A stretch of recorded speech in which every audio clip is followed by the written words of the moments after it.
İnsanlar müxtəlif olduğu kimi də tutulduqları xəstəliklərin də səbəbləri müxtəlif olur.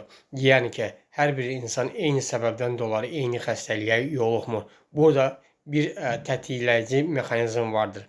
Yəni xəstəliyi tətikləyici mexanizmlər insana görə dəyişir, insana görə müxtəlifdir. Mövlananın çox gözəl bir sözü var, deyir ki, xəstəlik ilk olaraq ruhda baş verir, daha sonra ət bədənə sirayət edir.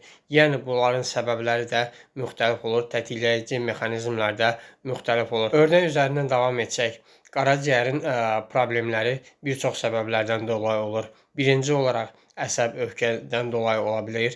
İkinci olaraq bir çox müxtəlif alışqanlıqlar, bu spirtli içki də ola bilər və digər aludəçilik ola bilər. Bundan əlavə olaraq qaraciyərin problemləri qidalanma baxımından da ola bilər. Ona görə də bir xəstəliyi tədavi etməkdən öncə ilk olaraq tətikləyici ünsur təyin edilməlidir və o ünsur aradan qaldırıldıqdan sonra fiziki zədələnməni də bərpa etmək mümkün olur.